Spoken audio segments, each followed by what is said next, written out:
Welcome to our deep dive into the powerful and profound words of Psalm 2. Often referred to as a royal psalm, it offers a vivid depiction of human rebellion and divine sovereignty. It prompts us to question, why do nations conspire and peoples plot in vain? What we'll uncover today is a profound understanding of the futility of rebelling against God's divine plan and how God responds to such rebellions. So let's embark on this journey together as we delve into the timeless wisdom of Psalm 2 and its relevance in our lives today. Why do nations and peoples often conspire and plot in vain? This question, posed in the opening of Psalm 2, sets the tone for an exploration of God's sovereignty and the futility of rebellion against his divine plan. In the first 3 verses, we hear about nations conspiring and peoples plotting in vain. Kings of the earth rise up and rulers band together against the Lord and his anointed. These verses depict a world in rebellion, where humans attempt to break the chains of divine authority. However, these efforts are futile and ultimately inconsequential. The following verses 4 through 6 offer a striking contrast. Here we find God's response to human rebellion. The one enthroned in heaven laughs, the Lord scoffs at them. He rebukes them in his anger and terrifies them in his wrath. God's response to the rebellion is not fear or concern but laughter. He belittles their attempts to overthrow his rule and asserts his authority by installing his king on Zion, his holy mountain. Verses 7 through 9 provide a further affirmation of God's power.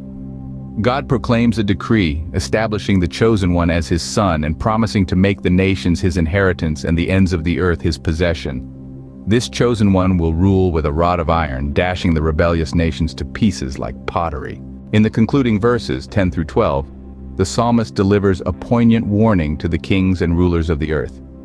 They are urged to serve the Lord with fear, celebrate his rule with trembling, and pay homage to his son. Failure to do so, the psalmist warns, will lead to destruction, for God's wrath can flare up in a moment.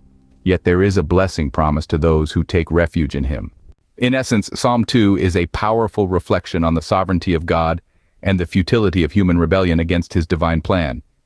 It underscores the inevitability of God's rule and the blessing that comes from recognizing and submitting to his authority. It serves as a reminder that God's plans are not thwarted by human efforts, and that those who align themselves with his will find refuge and blessing.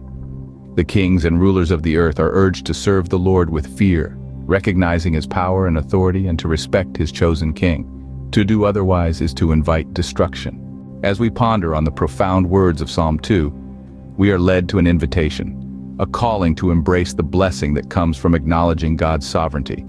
This is not merely a message for kings and rulers, but for each one of us. May the blessing of the Lord rest upon you. May his spirit guide your steps. As you journey through your day, remember that his sovereignty is not a threat but a promise of his unfailing love, his unending mercy, and his unchanging grace. To embrace his rule is to invite his blessing into your life. So as we step into the hustle and bustle of our day, let us carry this truth in our hearts. Let's serve the Lord with reverence, rejoice with trembling. Let's kiss the Son, lest he be angry and we perish from the way. Blessed are all those who put their trust in him. Remember, the futility of rebellion only leads to destruction, but acknowledging his rule, submitting to his authority, aligns us with his divine plan and leads us toward his blessing. This is the message of Psalm 2, a timeless reminder of God's sovereignty and his desire for us to live under his blessing. May his blessing and his spirit lead you to a beautiful and peaceful day ahead.